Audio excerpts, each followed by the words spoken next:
Sharing.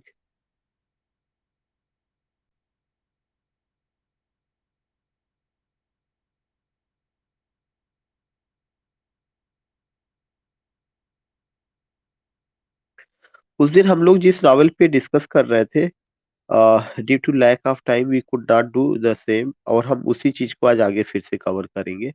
And I think कि the old curiosity shop हो चुका था, और वी वर डेविड कॉपरफील्ड को भी हम लोगों ने कवर किया था। डेविड कॉपरफील्ड के बाद we were taking Bleak House. We were taking Bleak House, और ब्लीक हाउस में मैंने कुछ पॉइंट्स लिखवाया था। मैं उन सारी चीजों को फिर से आपको ब्लीक हाउस को लेकर के बात कर रहा हूँ। एक तो जो ब्लीक हाउस है as a novel, it came in 1852, 1852 ईस्वी में आता है। दूसरा एक इम्पोर्टेंट चीज है कि ये जो नॉवेल है, या क्या करता है कि एक सटायर है। It's a satire, the novel is in the form of satire, या सैटिरिकल वे में लिखा गया है। और किस पर एक सटायर है? On the abuses of the old Court of चांसेरी।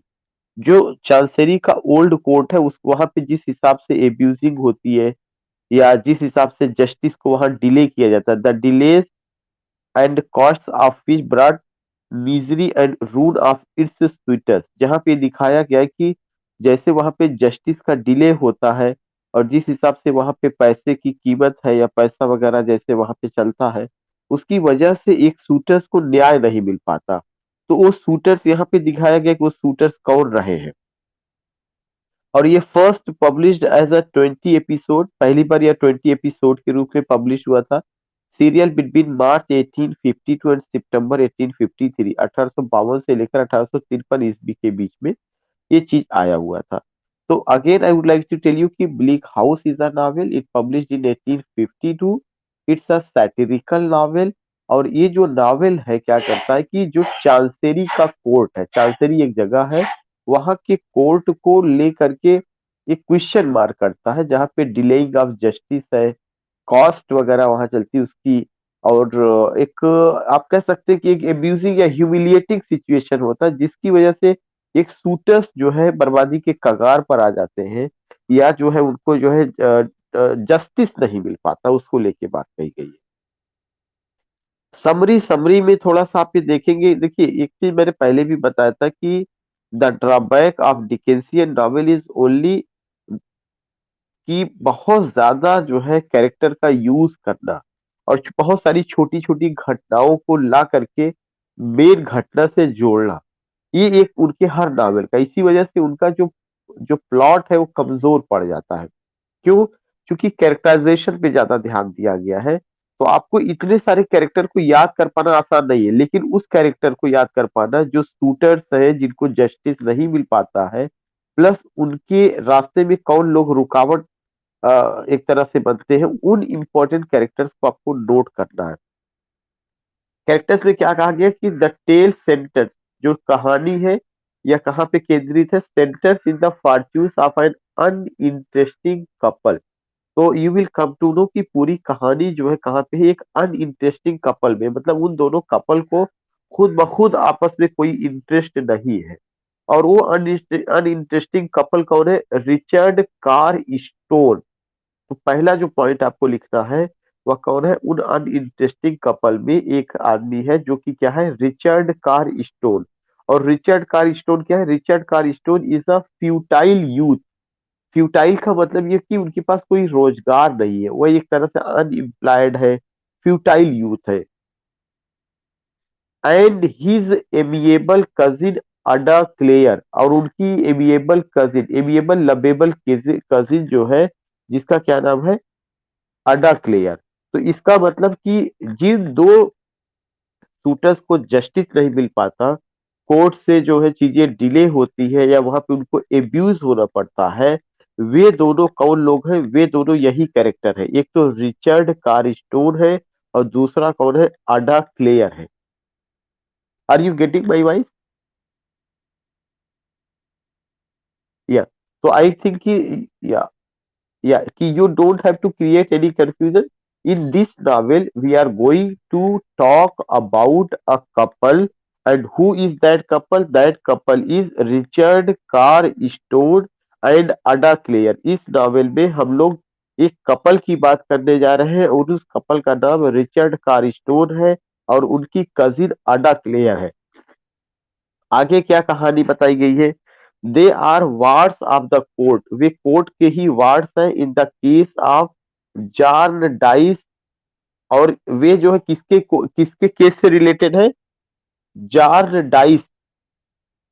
तो एक चीज ये पॉइंट लिख लीजिएगा कि they are associated with the case of John dice.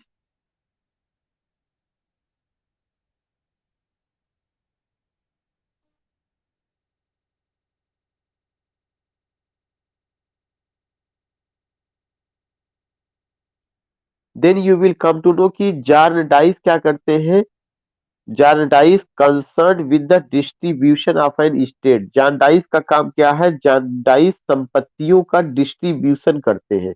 अब किस तरह की संपत्ति है, कैसा उसका डिस्ट्रीब्यूशन है, दैट इज अनदर थिंग। लेकिन जारडाइस एक कैरेक्टर है और इसी जारडाइस से वे दोनों जुड़े हुए हैं। कोई ऐसा केस है जो कि उस केस से इनका एसोसिएशन है जारडाइस।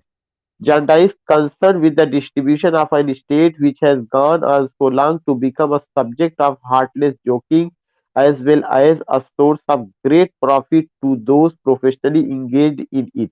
तो उनका जो बिजनेस है वो एक तरह से प्रोफेशनली बहुत ज्यादा जो है उसमें हार्टलेस जोकिंग का काम है, या जो है आप कह सकते हैं कि उसमें काफी ज्यादा बेनिफिट भी है, प्रॉफिट भी है, इस तरह की चीजें। तो अभी तक की स्टोरी में पता चलता है कि इस नॉवेल में एक कपल के बारे में बात की गई है। उस कपल का नाम अडा क्लेयर है, रिचर्ड कार स्टोन है और वे जारडाइस के एक केस से से उनका कुछ रिलेशन है। अब उसके बाद क्या कह रहे हैं? कह रहे हैं कि आगे बता रहे हैं कि the wards are taken to live with their kind elderly relative John John John Jarndyce. They fall in love and secretly marry. अभी तक कुछ नहीं आ रहा, केवल ये है कि जॉन जारडाइस के साथ वे दोनों कपल रहते थे, लेकिन वे दोनों कपल क्या करते हैं, एक चीज ये होता है कि they fall in love and secretly marry. ये पॉइंट आपको अंडरलाइन चाहे कर लीजिए चाहे आप नोट कर लीजिएगा। कहानी में अभी तक कुछ नहीं बताया, तीन कैरेक्टर बताए गए हैं, अडा क्लेयर, रिचर्ड कार स्टोन, और ये दोनों किससे संबंधित है? एक आदमी जो है हु डिस्ट्रीब्यूट द स्टेट, जो संपत्तियों का निस्तारण या डिस्ट्रीब्यूशन करता है, और वह कौन है? वह आपका जॉन जॉन डाइस है। और वे उनके साथ रहते हैं ये दोनों couple, but they fall in love and secretly marry. After it you will come to know कि द वीक रिचर्ड, ये रिचर्ड कौन है? Richard Carstone. The weak Richard, incapable of sticking to any profession and lived by the will of the wisp of the fortune that is to be his when the case is settled, sinks gradually to ruin and sinks gradually to ruin and death। और आपको ये देखने को मिलेगा कि जो Richard कारिस्टोन है वह किसी एक बिजनेस से नहीं जुड़ा रह पाता और लास्ट में वह बर्बाद हो जाता है और उसकी डेथ भी हो जाती है। तो यू फाइंड दैट कि यहाँ पे एक और प्रॉब्लम आती है। वह कौन सी प्रॉब्लम है? कि जो एक कैरेक्टर है, कौन सा कैरेक्टर है? रिचर्ड। दिस रिचर्ड जो कैरेक्टर है इसके साथ एक प्रॉब्लम होती है, और वह प्रॉब्लम क्या है? हियर इज अ प्रॉब्लम कि वह जो है बिल्कुल बर्बादी के कगार पर आ जाता है। So you find this particular thing at the case of Jarndyce and Jarndyce comes at the case of Jarndyce comes suddenly to an end and the discovery that the costs have absorbed the whole state in dispute. When Ada goes to live with John Jardice, she is accompanied by Ethan Summerson, a supposed Arthur। अब आप देखिए कि इस पूरे case में जो है एक आदमी तो बिल्कुल ही is no more in this world. वह कौन आदमी है? Richard Carstone. लेकिन इसके बाद जो है क्या होती है कि एडा क्लेयर जाती है समझने के लिए या रहने के लिए कहाँ पर, जारडाइस के पास। तो उसके साथ जो है एक आर्फन भी है, और वह आर्फन कौन है? ईस्थर समरसन। तो अगर ये चीज आता है कि नॉवेल में उसको बताया गया है, एक सपोज्ड आर्फन कौन है, तो Esther Summerson a supposed orphan, one of Dickens सेड्स, जो डिकेंस की नजर में बहुत ही सज्जन आदमी है, या एक सेड्स जैसा है। तो you can write down here, and what you have to write down कि Esther Summerson is a supposed orphan, comma one of Dickens सेड्स।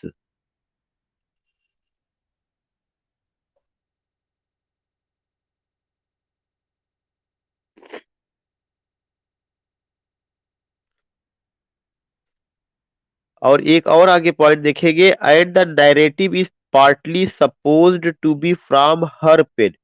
और ऐसा लगता है कि पूरी घटना का वर्णन किसके, एडा क्लेयर की कलम से दिखाया गया है। But no, not at all. Sorry, Esther Summerson Summerson का। लेकिन आपको तीन चीजें ध्यान में रखनी है। एडा क्लेयर कौन रही है? Ada Clare beloved and wife of Richard Carstone. Richard Carstone और एडा क्लेयर जिस आदमी से जुड़े हुए थे उसका क्या नाम है? जॉन डाइस है। लेकिन बिजनेस में कुछ ऐसा होता है कि रिचर्ड कारस्टोन को जो भी है घाटा लगता है, या किसी मुकदमे में फंस जाते, पूरा संपत्ति, उनके पास जो पैसा रहता है उसमें सब डूब जाती है। लास्ट में रिचर्ड कारस्टोन भी क्या होते हैं? मर जाते हैं। अब उसके बाद जो है एडा क्लेयर है, और एडा क्लेयर के साथ एक अनाथ बच्चा है जिसका क्या नाम है? ईस्थर समरसन। इतनी सारी चीजें। उसके बाद आप देखेंगे कि यहीं पर एक और कैरेक्टर बताया जा रहा है, sir Leicester deadlock, a pompous old baronet, is devotedly attached to his beautiful wife, Lady Dedlock, hides a dreadful secret under her haughty and indifferent exterior। तो आपको ये ध्यान में रखना है कि एक और कैरेक्टर है जिसका नाम क्या है? सर लिसिस्टर डेडलॉक, और उनकी wife Lady deadlock.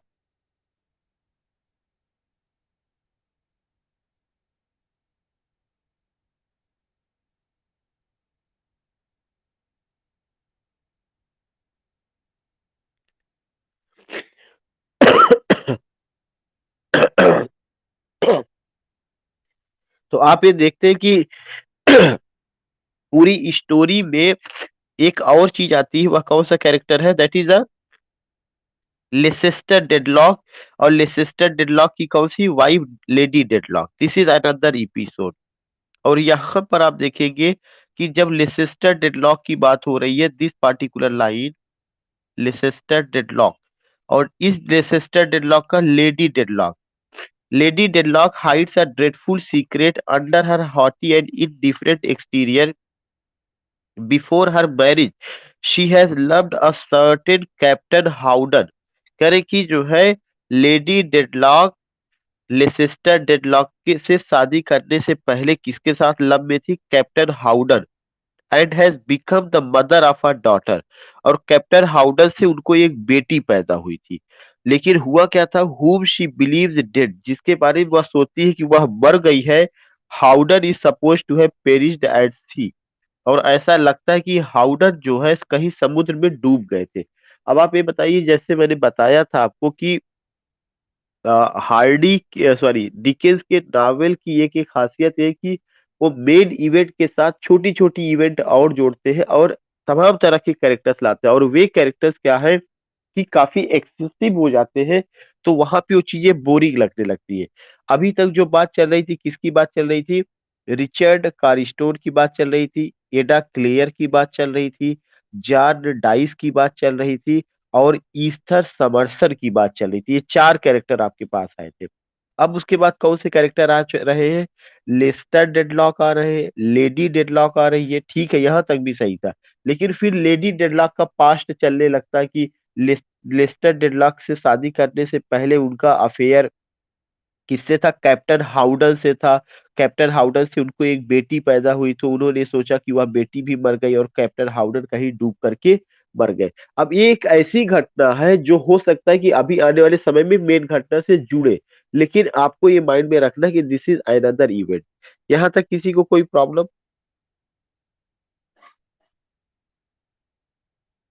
Should I go ahead?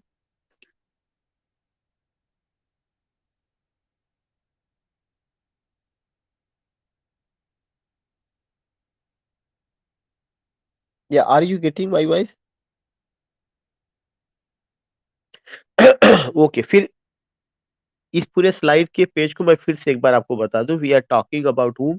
We are talking about Bleak House, that's a novel, it came in 1852। और इस नावल में दो बातें बताई गई है कि जो चांसेरी का कोर्ट ऑफ चांसेरी जो है, वहां पे किस हिसाब से जस्टिस को लेकर के या कितना सारी प्रॉब्लम वहां पर होती है, और इस प्रॉब्लम को किसको लेकर के दिखाया गया, एक कपल को लेकर के दिखाया गया है। वह कपल कौन है? एडा क्लेयर है और कारिस्टोन है। एडा क्लेयर और रिचर्ड।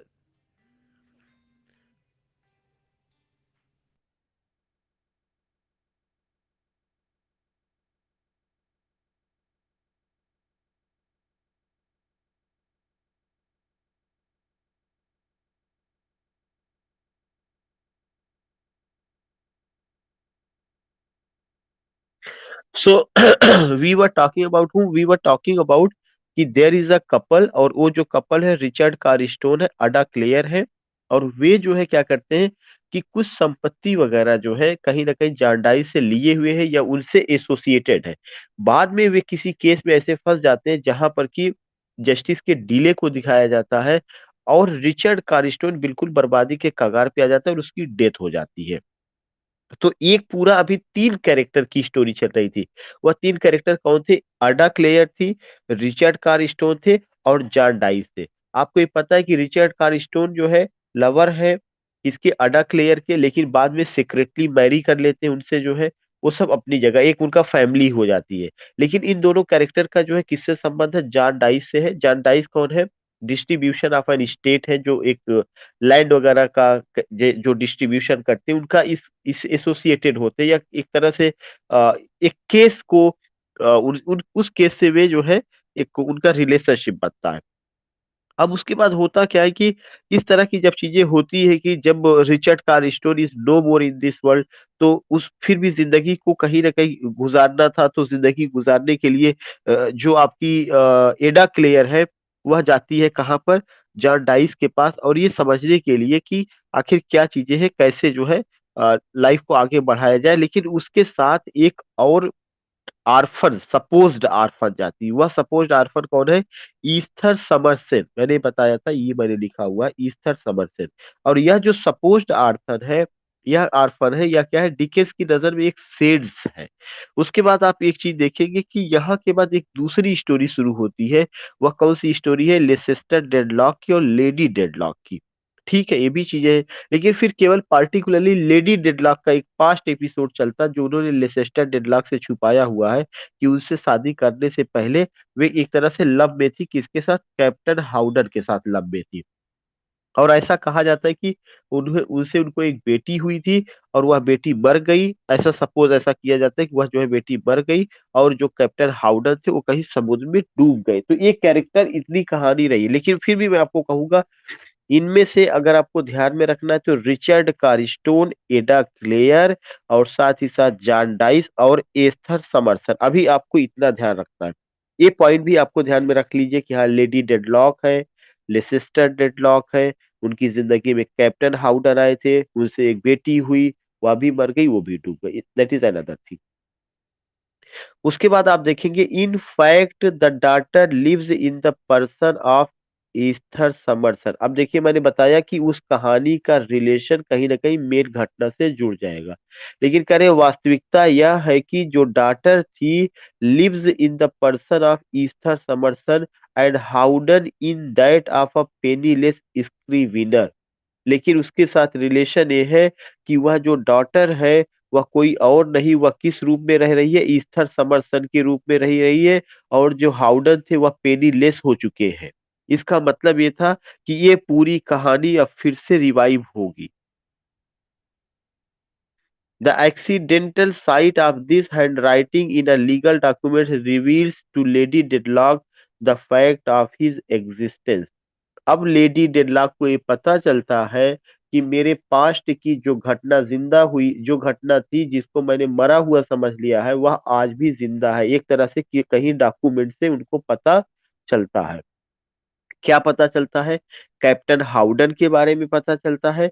और किसके बारे में पता चलता है? अपनी बेटी ईस्थर समरसन का। इसका मतलब कि वह जो सपोज्ड बेटी है वह कोई और नहीं है बल्कि इन्हीं की बेटी थी, जो कैप्टन हाउडन से उनको हुई थी। तो मैंने बताया था यह भी घटना कहाँ से जुड़ जाएगी, मेन प्लॉट से जुड़ जाएगी, वहां पे दिखाएंगे।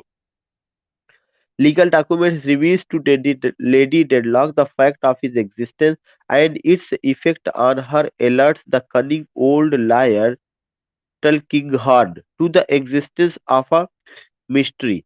Lady Dedlock's inquiries bring her through the medium of a wretched crossing weeper Joe to the burial ground where her former lover's miserable career has just ended.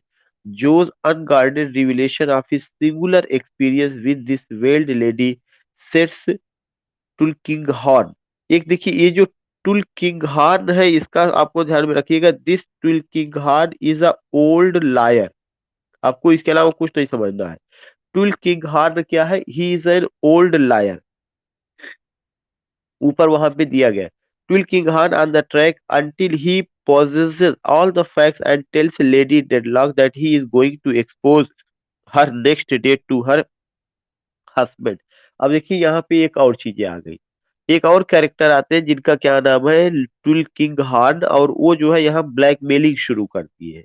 किसको ब्लैकमेल कर रहे हैं? लेडी डेडलॉक को। क्यों ब्लैकमेल कर रहे हैं? क्योंकि उनको ये साक्ष्य पता चल जाता है कि इसको ऑलरेडी इनकी पहले शादी हो चुकी है और इनको एक बेटी हुई है। तो वो ये कहते हैं कि मैं ये बात जाकर के किसको बता दूंगा? तुम्हारे हस्बैंड को बता दूंगा। अब ये एक पॉइंट। तो अब सबसे पहला चीज कि लेडी डेडलॉक की लाइफ में एक पास्ट घटना घटित हुई। उसको उन्होंने मान लिया मेरी बेटी भी मर गई, मेरे हस्बैंड भी मर गए। ठीक है, एक कहानी यहाँ तक तो हुई। फिर पता नहीं कहाँ से डॉक्यूमेंट्स उनको मिल जाता है, तो ये पता चलता है नहीं, बेटी भी जिंदा है और जो है लेडी वो भी है। उनके एग्जिस्टेंस के बारे में पता चलता है। क्योंकि ये सब कानूनी प्रक्रिया है, उसमें डॉक्यूमेंट्स वगैरह पता चलता है। तो वहीं पर ही जो है एक वकील है जिसका क्या नाम है? ट्विल किंग हार। और ट्विल किंग हार ने जो है इस डॉक्यूमेंट्स को या इस साक्ष्य को लेकर के अब ब्लैकमेल करना शुरू करते हैं किसको? लेडी डेडलॉक को। तो उस समय की जो जुडिशियरी सिस्टम है या उस समय के जो वकील है, उनका अपना नेचर दिखाया गया कि कैसे अवसर को कैश करते हैं, कैसे वे ब्लैकमेल कर रहे हैं। और इस ब्लैकमेलिंग में वो लेडी डेडलॉक को कहते हैं कि मैं जो है क्या करने जा रहा हूँ, that he is going to expose. वह एक्सपोज करने जा रहे हैं her next day to her husband, उनके हस्बैंड से उनकी पास्ट की जो चीजों को। That night Tulkinghorn is murdered. अब एक चीज और देख लीजिए, उसी नाइट में जैसे हम लोग एक फिल्मी होता नहीं कि दुनिया में कि मैं इस चीज का खुलासा कर दूंगा तो पता चली खुलासा करने से पहले उनका मर्डर हो गया। तो ट्विल किंगहान का क्या हो जाता है? मर्डर हो जाता है। Bucket the detective. अब आप यहाँ एक पॉइंट नोट करिएगा कि बकेट क्या है? डिटेक्टिव है। क्वेश्चन जो आपसे पूछा जाएगा यही तरह का आएगा कि ट्विल किंग हार्ड कौन थे? वह एक वकील थे। बकेट कौन है? डिटेक्टिव रहे हैं। लेडी डेडलॉक का रिलेशन किससे रहा है? कैप्टन हाउडन से रहा है। उनको एक बेटी हुई थी, वह किस रूप में जो है बाद में जानी गई? ईस्थर समरसन के रूप में। तो ये एक आपको पॉइंट बनाना पड़ेगा और इसी पॉइंट पर आपको काम करना है, क्योंकि ये जो मेरे समझाने समझाने का पर्पस है, ये जब आप दोबारा पढ़ेंगे तो आपको चीजें क्लियर हो जाएगी। लेकिन अगर आपने पॉइंट अपनी लैंग्वेज में बना लिया तो वो चीजें आपको और आसानी से उतनी ही चीजें आपको करना होगा। तो मैं फिर से बता दूं कि ट्विल किंग हार्न क्या है? He is an advocate.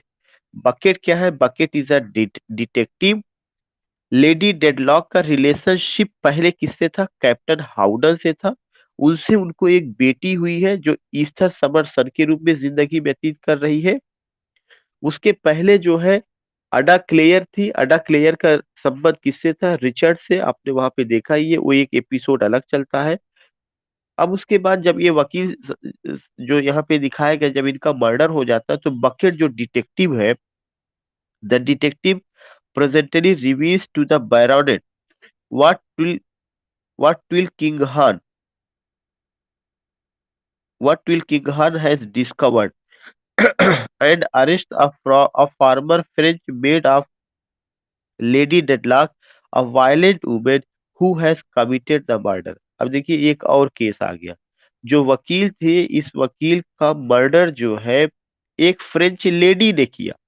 तो एक पॉइंट आप ये लिख लीजिएगा कि an old lawyer Tulkinghorn was murdered by a French lady.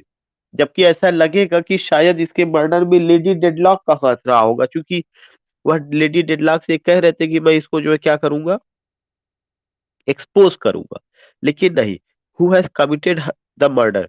Lady Dedlock learning that her husband knows her secret flies from the house in despair and is found dead near the grave of her lover. एक other episode, जब उनको पता चलता है कि मेरे husband जो है मेरे बारे में सब कुछ जान गए हैं, तो वो जो है क्या करती, वहां से छोड़ करके चली जाती है। और उनको भी पाया जाता है कि वो भी मर गई है और अपने हस्बैंड के कब्रिस्तान के पास ही वो मरी हुई है। तो ये कोई बहुत, देखिए जितना इवेंट है डिकेंस का या डिकेंसियन जो वे ऑफ नरेशन है, इतनी घटना दिखा देंगे, इतनी चीजें दिखा देंगे कि आप उसी में कंफ्यूज हो जाएंगे कि क्या क्या करें। लेकिन आपको अगर कैरेक्टर के पर्सपेक्टिव से चलेंगे तो यू विल नेवर फॉरगेट। तब वो घटना भी आपको याद रहेगी कि आखिर इस लेडी के साथ क्या हुआ, बाद में वो भी मर जाती है। तो इनमें आपको स्टोरी नहीं पकड़ना, क्योंकि यहाँ पे कोई स्टोरी है ही नहीं है। यहाँ पे instead of story what you find character you find. अगर आपने कैरेक्टर को पकड़ लिया तो यू विल रिमेम्बर कि ये कैरेक्टर यहाँ पे आया और इसने ये रोल प्ले किया है। डिटेक्टिव का रोल जैसे मैंने आपको बताया कि किसने रोल प्ले किया है, आपका जो डिटेक्टिव रहा है, वो एक रोल प्ले करता है। And who was detective?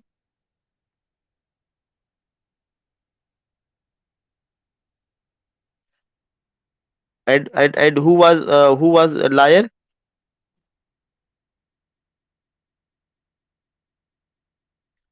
या ट्विल किंग हॉर्न। और जो लेडी डेडलॉक रही है, उनके उनके हस्बैंड का क्या नाम है अभी? या और उनके उनके उनके जो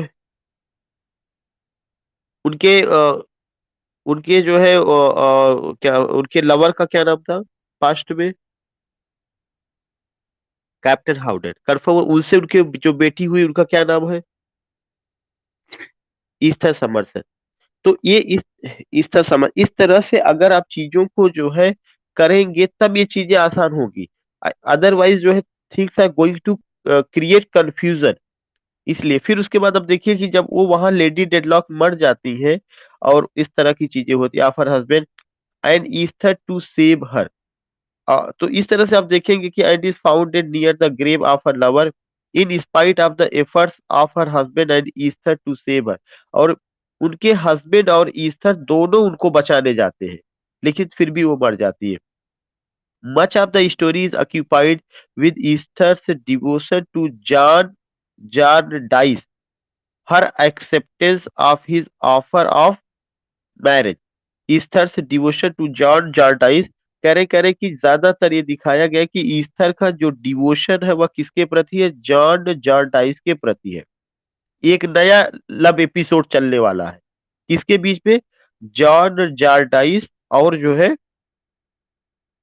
ईस्थर के बीच में। ईस्थर से डिवोशन टू जॉन जार्डाइस याद होगा ना, जिससे जो है दो शुरू के दोनों कपल का, एडा क्लेयर और रिचर्ड का, एक तरह से उसके केस में वे फंसे हुए थे और जो डिस्ट्रीब्यूशन ऑफ स्टेट करते हैं वो वही जॉन जॉर्डाइस।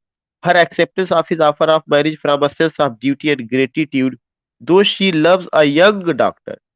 अब देखिए यहाँ पे एक तो अलग एपिसोड चल रहा है, लेकिन फिर वही चीज दिखाया गया कि ईस्थर का लव जो है किसी डॉक्टर से है, लेकिन मैरिज का ऑफर किससे आता है? जॉन जार्डाइस से आता है। दो she loves a young doctor would card Woodcourt. So you can write down here कि Ether is in love with Woodcourt.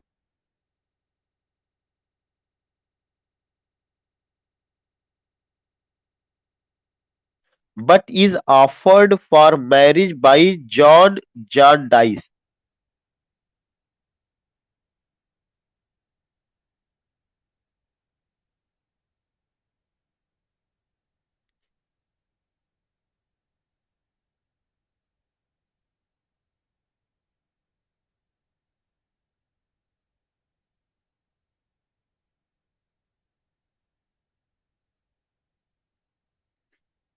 तो आप ये देखेंगे कि किस तरह से चीजों को लेकर के गए हुए हैं।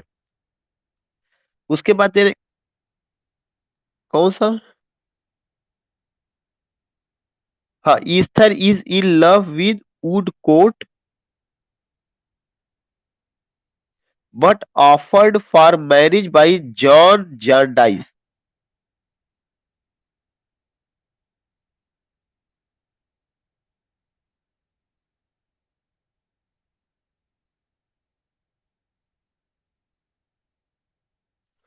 इस नावल को लेकर के इनकी बहुत आलोचना हुई है और इनसे इस नावल के साथ ही इनकी प्रसिद्धि डाउनफॉल में चली जाती है। आप देखेंगे कि आगे लिखा गया, for many of Dickens कंटेम्परेरीज this novel marked a decline in his reputation. इसके बाद से उनकी प्रसिद्धि में पतन शुरू हो जाता है। इंडिविजुअल कैरेक्टर, केवल दो कैरेक्टर को काफी लोगों ने प्रेज किया, जो और बकेट को were praised, but it was charged with verbosity and absolute want of construction.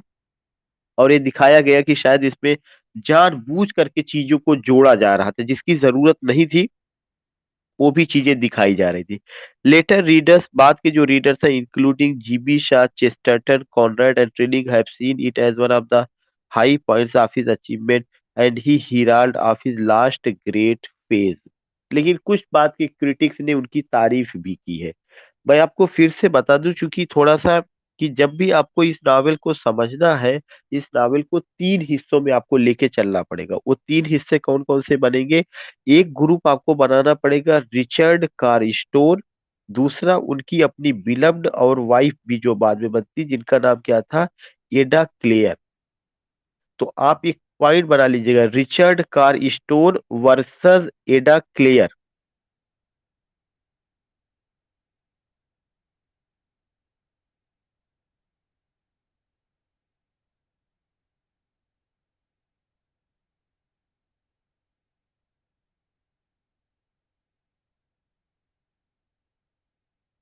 दूसरा आप बनाइएगा Leicester deadlock versus Lady deadlock. ये भी वाइफ के रूप में, Leicester deadlock versus Lady deadlock, husband wife.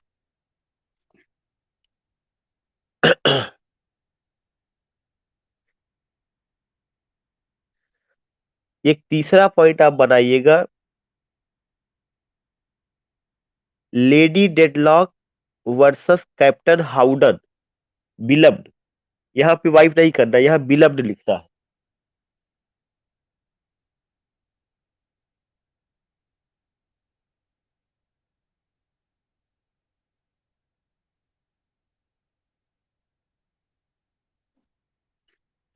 तीसरा बनाइएगा Esther Summerson versus Lady Dedlock, mother and daughter.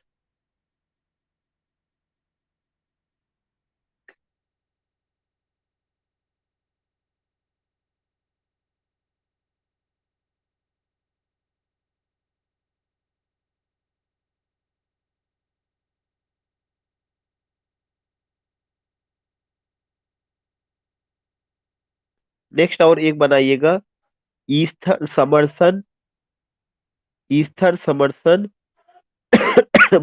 Versus John Jarndyce.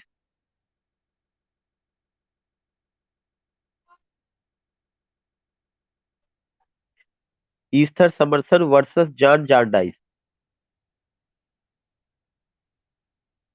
इसमें जो आपको ये लिखना है कि offered for marriage.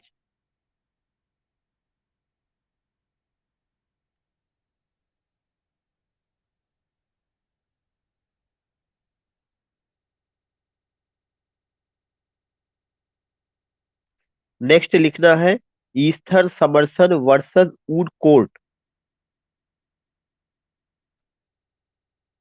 Esther Summerson versus Woodcourt.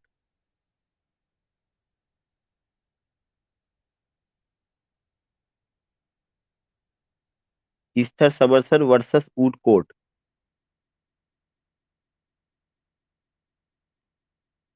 Lover and beloved.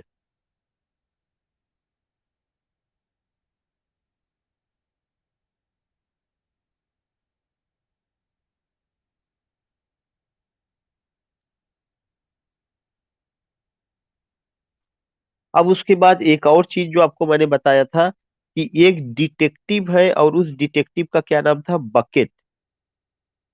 ये पहले ही आपने लिख लिया है, इसको कोई बहुत वो करने की जरूरत नहीं है। दूसरा एक वकील है जिनका क्या नाम है, ट्विल किंग हॉर्न।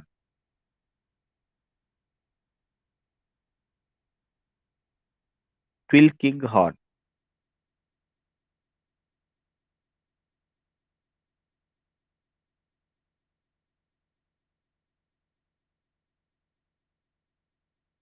एक फ्रेंच लेडी, उसमें क्या ले दिया गया कि एक फ्रेंच लेडी जो मेड रहती है वो मर्डर करती है। फ्रेंच मेड, यहाँ पे देखिए मैं अभी अंडरलाइन कर रहा हूँ, आपको ये लगेगा। And arrest a farmer French made of lady deadlock, जो लेडी डेडलॉक यहाँ काम करती थी। अ violent women who has committed the murder, जिसने उस मर्डर को कमिट किया था। Did you get Krishna?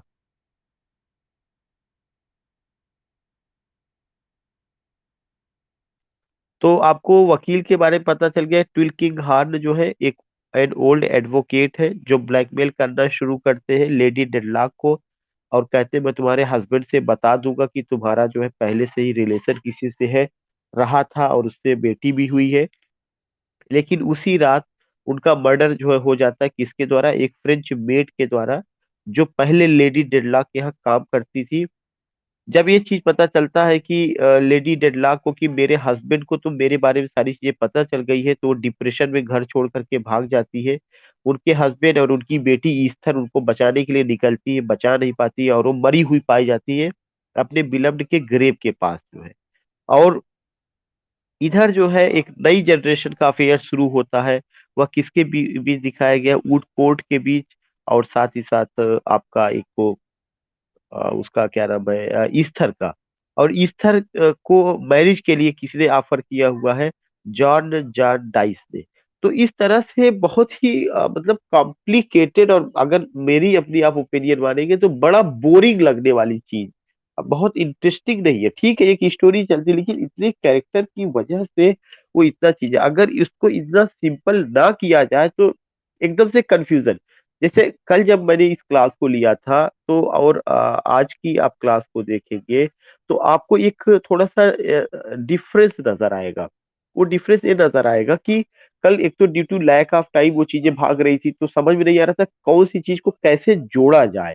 अब जैसे हम लोगों ने अभी तक डिस्कस किया तो मुझे लगता है कि हो सकता है आधा घंटे से ज्यादा चला गया हो, लेकिन उस आधे घंटे में हम लोग क्या कवर कर पाए, एक नॉवेल को कवर कर पाए हैं, लेकिन जो कवर किए वो ठीक ठाक ढंग से कवर कर लिया गया है कि अब सारी चीजें हमारे माइंड में, आपके माइंड में बैठी हुई है कि इसको छोटे छोटे टुकड़ों में केवल कैरेक्टर वाइज जोड़ा जाएगा, क्योंकि कोई कहानी यहाँ पे नहीं है। कहानी नहीं है बल्कि क्या है, कैरेक्टर है। उन कैरेक्टर को डिटेक्टिव कौन है, लायर कौन है, घटना एक ही है कि उस घटना को कई ढंग से कोई ब्लैकमेल कर रहा है, तो कोई उसकी जो है क्या कहते हैं कि आर्फन जो है एक तरह से जो लेट गल रही है वह उसकी बेटी निकलती है, और उसके अपना लवर, फिर उसका जो मैरिज हुआ है उसको उसको बताने की लोग कोशिश करते हैं। तो एक घटना को कई ढंग से, तो you will come to know कि इवन आदमी इसको करते करते वो इरिटेट भी हो सकता है कि इतना सारा चीज हम कैसे करें, बट अल्टीमेटली आपने इसको सिंपल वे में कर लिया। यही पैटर्न, जो पैटर्न हम लोग बात कर रहे हैं, इसी पैटर्न को आपको ओलिवर ट्विस्ट को समझने में, इसी पैटर्न को आपको डेविड कॉपरफील्ड को समझने में यूज करना है। आपको सारे नावल नहीं डिटेल में पढ़ने हैं, सारे नावल का डेट, मेन मेन चीज हल्का फुल्का आपको पता करना है, लेकिन कैरेक्टर जो आपको जानना है, Oliver twist, David Copperfield, old curiosity shop. Old curiosity shop तो मुझे नहीं लगता कि बहुत प्रॉब्लम उस पे आया था, हम लोगों ने काफी अच्छे ढंग से किया, डेविड भी किया, ओलिवर ट्विस्ट भी किया। लेकिन लेकिन ये आज आपका होमवर्क एक तरह से मैं दे रहा हूँ। और ये होमवर्क आपका क्या रहेगा कि मेरी क्लास ओवर होने के बाद सबसे पहला काम आपको होगा, डिकेंस मैंने जितना पढ़ाया था वो सारी चीजें आप रिपीट कर लीजिएगा। अगर 5 बजे मैं मिलूं तो वो सारे कैरेक्टर आपको याद होने चाहिए पूरा का पूरा, कि ये यहाँ से रहा है, उस पर कोई कंफ्यूजन नहीं होना चाहिए। यू हैव टू, आपको यहाँ से रिवर्स गियर लगाना है और पूरा का पूरा बिल्कुल अच्छे ढंग से कवर करना है जो अभी तक पढ़ाया गया। Now come on the next slide. A child's history of England, ये उनका एक नया वर्क है। A work which manifest his own historical bias, जिसमें उन्होंने अपने ही वर्क को एक हिस्टोरिकली उन्होंने दिखाने की, बायस होकर दिखाने की कोशिश की है। इसके जो हीरोज हैं अल्फ्रेड एंड क्रॉमवेल है। His heroes Alfred and Cromwell, 1851 और 53। अब देखिए कुछ तो ऐसे ही केवल थोड़े थोड़े ही करके आपको चल रहे हैं। सो रिमेंबर दैट कि a child's history of England, इसमें इसमें कैरेक्टर कौन है, अल्फ्रेड और क्रॉमवेल। यह कब आया है, 1851 और 53 के बीच में। अब एक उनका नावल और इम्पोर्टेंट आ रहा है जो क्या, हार्ड टाइम्स। और यह हार्ड टाइम्स कब आया, 1854 ईस्वी में आया, जो लिखा गया है कंडेम्ड बाई मैकाले। मैकाले ने इसकी आलोचना की थी और कहा था कि यह सलेन सोशियलिज्म, ये क्वेश्चन बहुत इंपॉर्टेंट है। लॉर्ड मैकाले ने डिकेंस की किस नावल की आलोचना करते हुए उसके साथ शब्द जोड़ा कि यह सलन सोशियलिज्म है। एफ आर लीविस का द ग्रेट ट्रेडिशन जो वर्क है, मैंने पहले भी बताया था, एफ आर लीविस का द ग्रेट ट्रेडिशन बहुत इंपॉर्टेंट है, 1947 में आता है। Who saw Dickens in this work for once possessed by a comprehensive vision. Summary आप देखेंगे, समरी में थॉमस, यहां तक समझने में कोई दिक्कत तो नहीं है। हार्ड टाइम्स उनका एक इंपॉर्टेंट नॉवेल है, 1854 में आया। इसको किसने आलोचना किया हुआ है, किसने आलोचना किया है, लॉर्ड मैकाले ने। मैकाले ने आलोचना करके क्या नाम दिया है, नो, मैकाले ने आलोचना किया तो क्या नाम।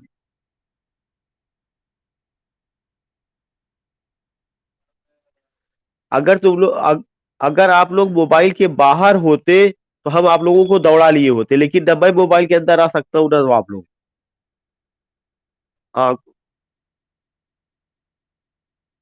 सैलेंस सोशियलिज्म।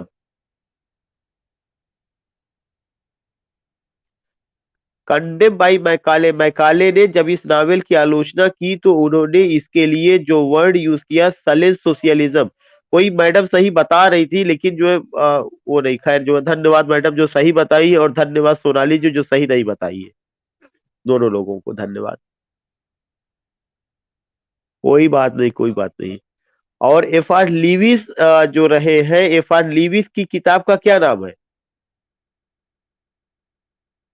कब पब्लिश हुई है, या द ग्रेट ट्रेडिशन में उन्होंने डिकेंस के इस नावल के लिए कौन से फ्रेज का, शब्द का, लाइन का यूज किया है, या for once possessed by a comprehensive vision, ये चीज आपको ध्यान में रखना है। उसके बाद आपको एक चीज और ध्यान में रखना है कि उनका जो ऊपर का नावल है, a child's history of England, इसमें कौन से दो हीरो हैं, अल, अल्फ्रेड एंड क्रॉमवेल। ये जो है हिस्टोरिकल वर्क है या एक फिक्शनल वर्क है, या हिस्टोरिकल वर्क है, क्योंकि अल्फ्रेड और क्रॉमवेल ये दोनों जो है हिस्ट्री के कैरेक्टर्स हैं। यस। अब उसके बाद आप देखते हैं कि जो हार्ड टाइम है, जो नॉवेल है, जो आया हुआ, उसकी समरी क्या है आपको ध्यान में रखना है। थॉमस ग्रेड ग्रीन, हाँ सलेन सोशियल, हाँ सलेन सोशियलिज्म का मतलब ये हो गया कि वो जो समाजवाद है उसको उसको एक तरह से उन्होंने एक, if I use the word, कि उसको उन्होंने बहुत ज्यादा बढ़ाने की कोशिश की है, समाजवाद को फलना फूलने का जो है उन्होंने एक उसको दिखाने की कोशिश की है, सलेन सोशलिज्म। उसके बाद उन्होंने कहा कि जो समरी है, समरी में Thomas Gradgrind, a citizen of Coke town, एक आपको पहला कैरेक्टर जो यहाँ पे मिलता है, उस पहले कैरेक्टर का क्या नाम है? Thomas grad grind,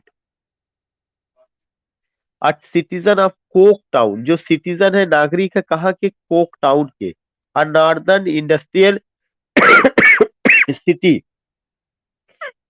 based on impressions of Preston which Dickens visited in 1858। आपको कुछ नहीं करना, सबसे पहला पॉइंट आप यही नोट करिएगा, Thomas grad green, a citizen of Coke town. आप इसे नोट करिए, मैं आ रहा हूँ।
जी, तो एक चीज आपको ये जो नोट करना है, वो क्या नोट करना है? सबसे पहला कि Thomas grad green, a citizen of Coke town, a northern industrial city based on impressions of Preston, which Dickens visited, is a misguided exponent of utilitarianism and eminently practical man।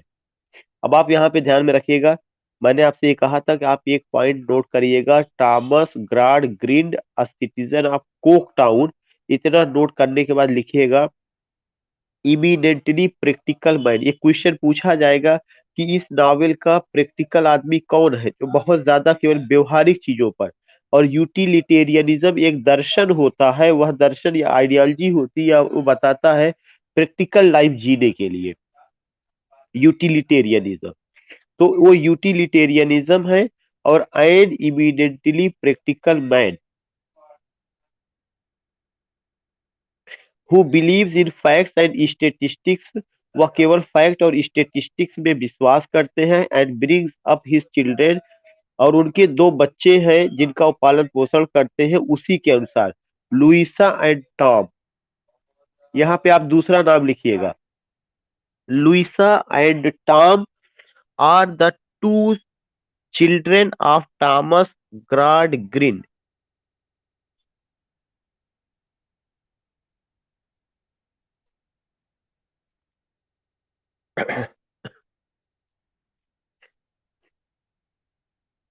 और इन बच्चों का भी वो पालन पोषण कैसे करते हैं? केवल और केवल किसके आधार पर करते हैं? फैक्ट के आधार पर करते हैं। Louisa and Tom accordingly. फिर थॉमस ग्राड ग्रिंड के। कृष्णा जी, आपने इतना प्यार से पूछा किसके बच्चे, मैं समझा आप ये कहना चाहते हैं आपके ही बच्चे थे।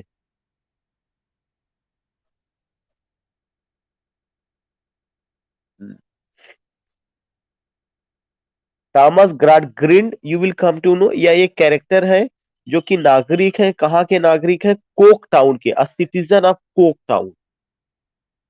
इनका नेचर कैसा है? प्रैक्टिकल मैन है। और किस आइडियोलॉजी में विश्वास करते हैं? यूटिलिटेरियनिज्म। यूटिलिटेरियनिज्म एक ऐसी आइडियोलॉजी है जो आदमी को प्रैक्टिकल होने की या प्रैक्टिकल जीवन व्यतीत करने की ओर एक तरह से आपको अग्रसरित करती है, या जो है आपको उसी पे विश्वास करने की बात करती है। फिर आगे आप ये देखेंगे कि इनका जो नजरिया है इनका नजरिया ये है कि वो इमेजिनेटिव दुनिया से बहुत दूर रहना चाहते हैं, केवल फैक्ट और स्टेटिस्टिक्स में विश्वास करते हैं, और उन बच्चों का पालन पोषण भी वैसे करते हैं। तो उनके जो दोनों बच्चे हैं उनका क्या नाम है, लुइसा एंड टॉम। अब यहाँ पर ये आया, जब उन बच्चों का पालन पोषण ऐसे ही करते हैं तो ruthlessly suppressing the imaginative sides, और वह उन बच्चों के जो इमेजिनेटिव साइड्स है, जो उनका एक कल्पनाशीलता जो होनी चाहिए, क्योंकि आदमी बहुत प्रैक्टिकल नहीं हो सकता, उसको कल्पनाशील होना चाहिए। और न्यू एजुकेशन पॉलिसी में सबसे ज्यादा इसी पर ध्यान दिया गया है कि आप ठीक है, एक पढ़ने के बाद 25 साल 30 साल की उम्र में आप प्रैक्टिकल कुछ हद तक हो सकते हैं, लेकिन being a man, being a woman, being a human being, आपको हमेशा इमेजिन करना पड़ेगा। जितना ज्यादा आप इमेजिन करते हैं उतना ज्यादा जो है चीजें ब्यूटीफुल होती है, और नई नई विचार आते हैं। इमेजिन करना छोड़ देंगे तो नए विचार नहीं आएंगे। तो सबसे पहले साइंटिस्ट भी कोई अगर करता है व्यवहारिक खोज तो वह भी इमेजिन करता है।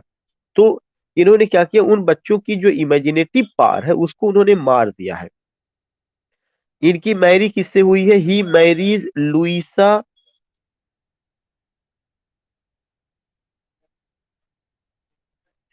या he married Louisa to Josiah Bounderby, एक पॉइंट है लिखिएगा, he marriage Louisa to Josiah Bounderby. Louisa की शादी किससे होती है, जोसियाह बाउंडर बाउंड बाउंडर बाई से होती है। अब मैन्युफैक्चरर, जो कि जो है मैन्युफैक्चरर है, 30 years older than herself. तो आप यहाँ पे तुरंत एक कर लीजिएगा, Josiah versus, sorry, Louisa versus Josiah Bounderby, bracket में लिखिएगा husband and wife.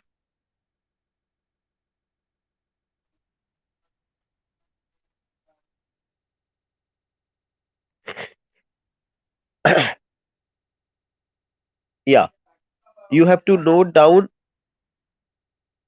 Luisa versus Josiah Bounderby.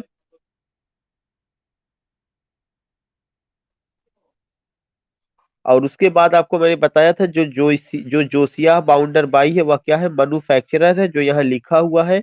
और 30 years ओल्डर, 30 साल बड़ा है किससे, आपका लुइसा से। Louisa consents partly from the indifference and cynicism engendered by her father's treatment। Louisa जो है कंसेंट पार्टली, लुइसा थोड़ा ही चीजों को स्वीकार करती है, from the indifference and cynicism engendered by her father's treatment, partly from the desire to help her brother, who is implied by bounder by, and who is the old person she loves। अब एक और देखिए, एक और episode होता है। वह क्या होता है कि आपको दूसरा चीज लिखना है, Louisa versus Bounderby, Louisa versus बाउंडर bye.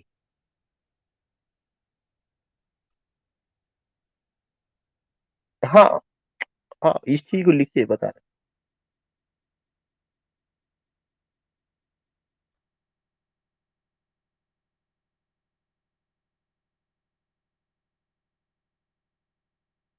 उसके फादर के लिए कि उसने उसकी शादी की, बेटी की शादी की जोसिया बाउंडर बाई से।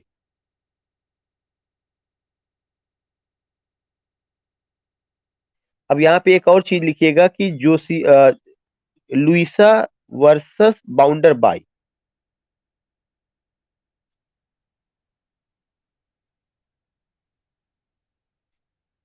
ये भी यहाँ पे लिखिएगा कि दैट इज, यहाँ पे एक चीज ये करिएगा कि लवर एंड बिलव्ड, एक और उसका सीन आएगा, लवर है वही चीज है, लेकिन यहाँ पे जो है लवर एंड बिलव्ड को करके करिएगा।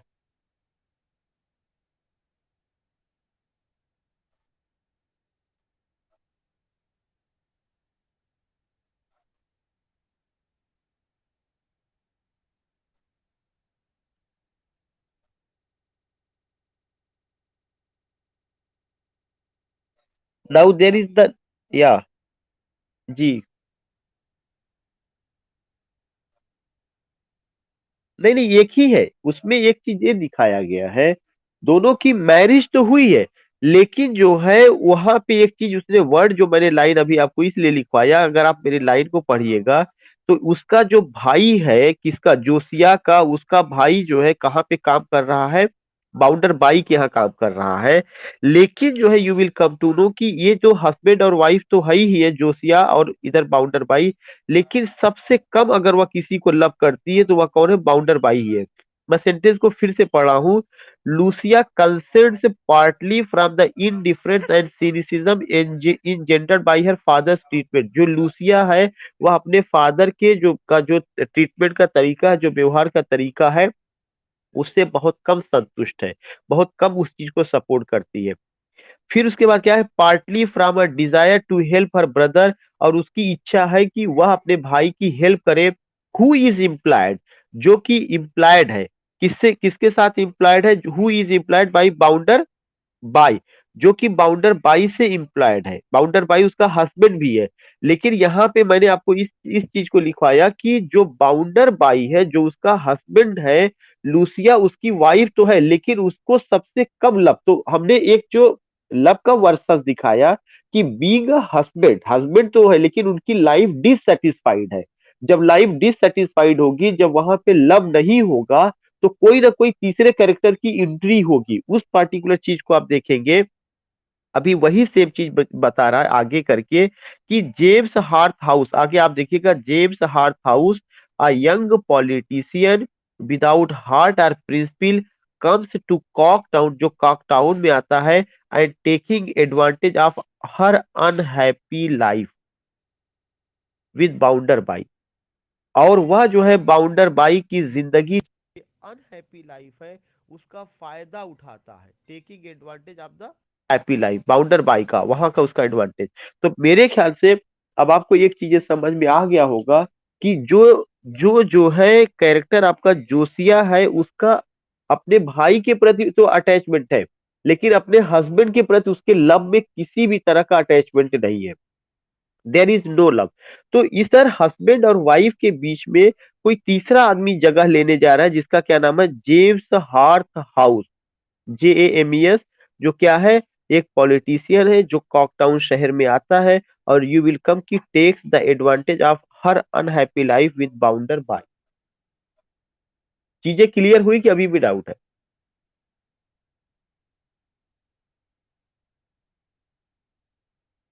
बिल्कुल एक ही कैरेक्टर है।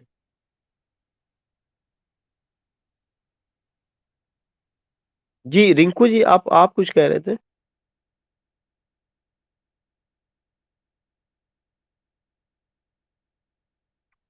ओ, नहीं, एक डाउट वर्सेस ये जो लवर एंड बिलव्ड को मैंने इस चीज को यहाँ पे कराया कि हस्बैंड और वाइफ तो है, लेकिन यह जो हस्बैंड और वाइफ का रिलेशनशिप है, यह केवल एक मैकेनिकल रिलेशनशिप है।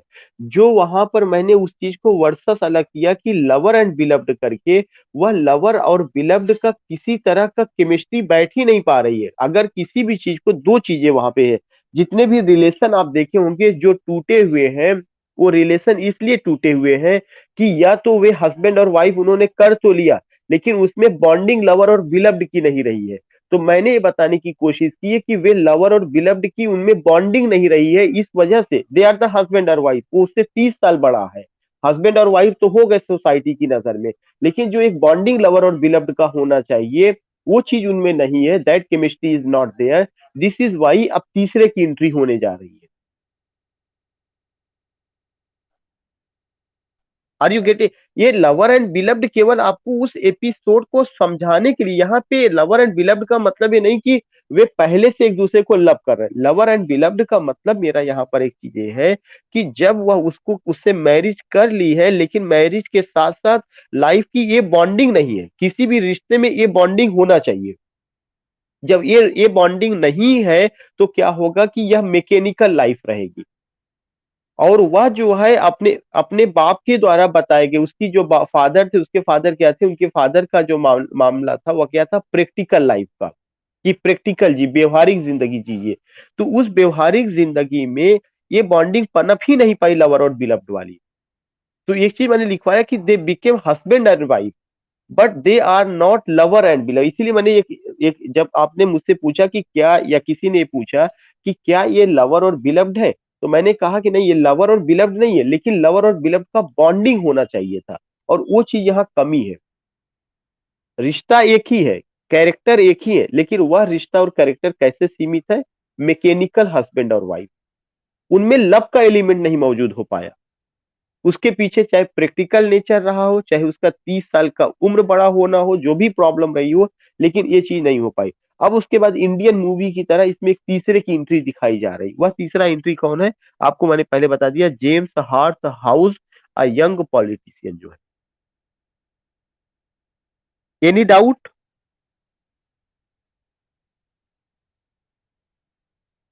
ओके।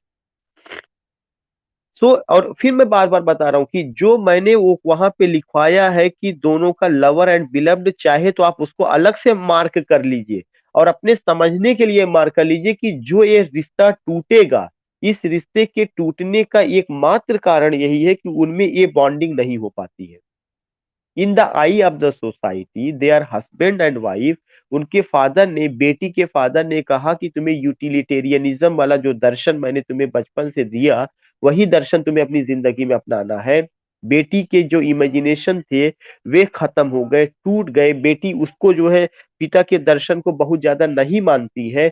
अगर वह जिंदगी में किसी को चाहती है तो केवल अपने भाई को, और उसका भाई कहाँ पे इम्प्लॉयड है? उसके हस्बैंड के यहाँ ही इम्प्लॉयड है। लेकिन हस्बैंड के साथ जो रिलेशनशिप एक होना चाहिए था लव वाला, वो उसके अंदर नहीं आ पाता। दिस इज वाई ये टूटेगा, और उसका कोई फायदा उठाने के लिए एक एंट्री दिखाई गई है। वह कौन सा? James Harthouse, a young politician without heart of principle, comes to Corktown and taking advantage of her unhappy life with bounded by attempts to seduce her. Now this is another point, यहाँ पे आप इसको लिखिएगा। James Harthouse attempts to seduce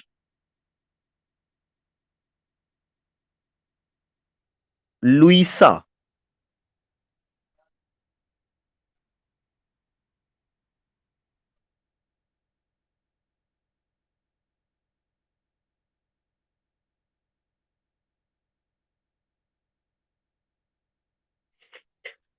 अब उसके बाद क्या होता है कि the better side of a nature is awakened, लेकिन इस सीड्यूसिंग से पहले वह कॉन्शस रहती है, और वो अपने आप को बचा के भाग जाती। कहाँ पे भाग जाती है?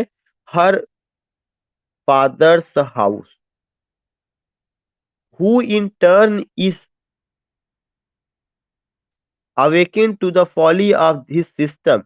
He shelters her from bounder by and the couple are permanently separated। लेकिन एक सिस्टम के तहत जो है वो शरण देते हैं बाउंडर बाई के यहाँ। ही शेल्टर्स हर फ्रॉम बाउंडर बाई, और यहाँ पे आप देखेंगे कपल इज परमानेंटली सेपरेटेड। उस रिलेशनशिप का क्या हुआ? उस यूटिलिटेरियनिज्म का क्या हुआ? कौन सा रिलेशनशिप? हस्बैंड और वाइफ का। एक ही जो है छत के नीचे रह रहे थे, लेकिन दोनों में बॉन्डिंग कौन सी नहीं थी? दोनों में बॉन्डिंग लवर और बिलव्ड की नहीं थी। लास्ट में तीसरे की एंट्री होती है, लेकिन वो कैरेक्टर की स्ट्रांग रही है और अपने आप को बचाती है, अपने फादर के यहाँ जाती है, लेकिन फादर उसको शरण कहाँ पे देते हैं? हस्बैंड के यहाँ ही दिलवाते हैं। और आपको देखने को मिलेगा यह रिलेशनशिप टूट जाता है।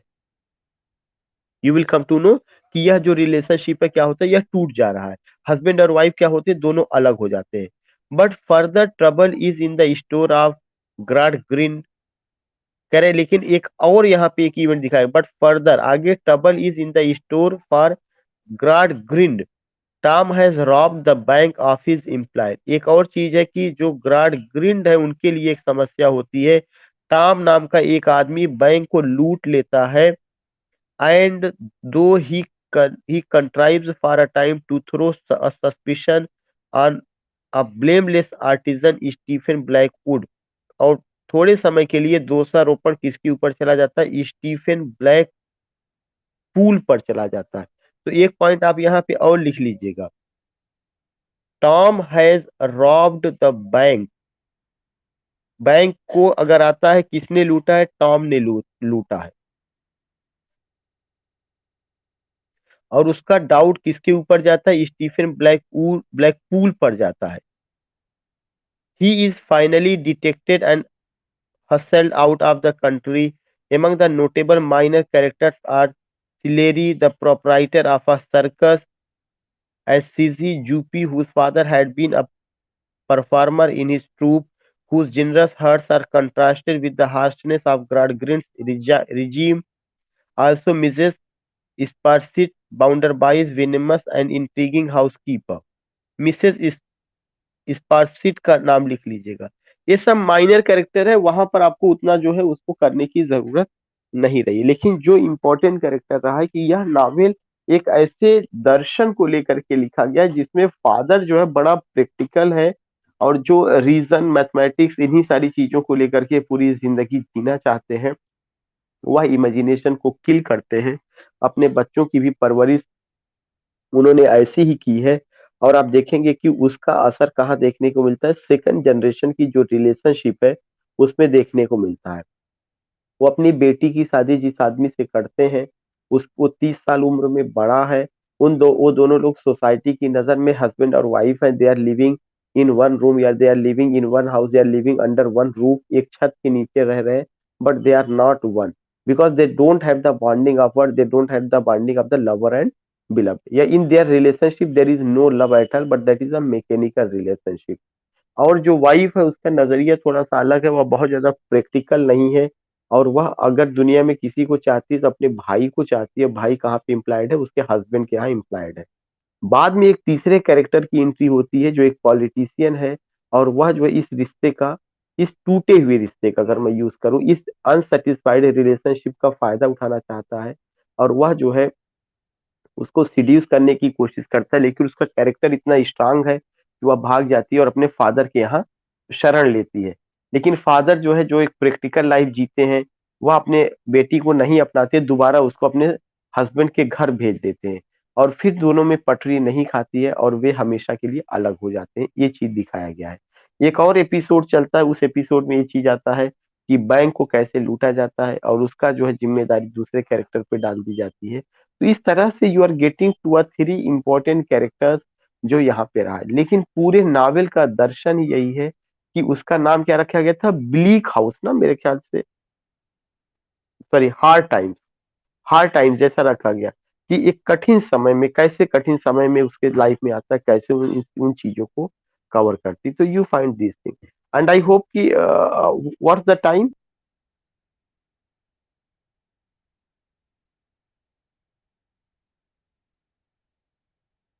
9:14।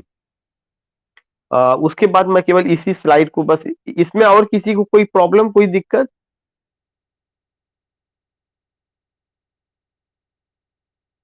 या उसी का सन है, ग्रांड ग्रीन का सन है। वही वो करता, हाँ वही वो करता है, लेकिन उसका जो दोषारोपण स्टीफन ब्लैकपूल पर कर देता है।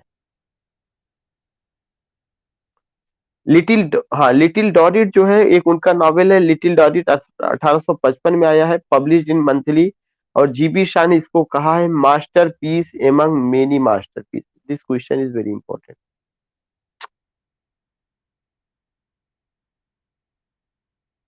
Masterpiece among many masterpiece, Little Dorrit कब आया? 1855 ईस्वी में। इस स्लाइड में जो पेज है उसका मैं समरी पढ़ रहा हूं थोड़ा सा। William Dorrit has been so long in the Marshalsea. जो विलियम डॉरिट है, has been so long in the Marshalsea prison for debtors. तो एक पॉइंट तो आप यही लिखिएगा कि जो इसमें एक कैरेक्टर है उनका क्या नाम है? William डॉरिट।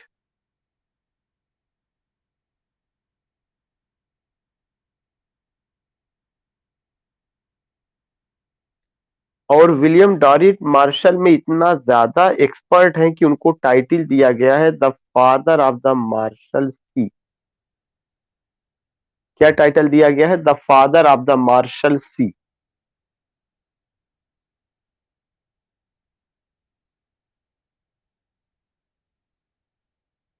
He has had the misfortune to be responsible for an uncompleted contract with the Circumlocution Office, a satirical portrait of the government departments of the day with their incompetent and obstructive official typified in the Barnacles. इस line का कोई important नहीं, बस आप एक point अभी ध्यान में रखिएगा। क्या पॉइंट ध्यान में रखना है? इस नावल में एक कैरेक्टर के बारे में बात हो रही, वह कैरेक्टर क्या है? विलियम डॉरिट है, जो मार्शल में बहुत ज्यादा निपुण है, और उनको क्या टाइटल दिया गया? Father of Marshalsea. His lot is alleviated by the devotion of Amy, his youngest daughter. Amy उनकी यंगेस्ट डॉटर। जी सर, बस सर, एक minute. His youngest daughter Little Dorrit, उनकी youngest daughter by the devotion of Amy. कह रहे his lot is alleviated by the devotion of Amy, his youngest daughter Little Dorrit, born in the Marshall Sea, whose diminutive stature is compensated by the greatness of her heart. Amy has a snobbish sister Fanny. Write down this point कि Amy has a snobbish sister Fanny. A theatrical dancer.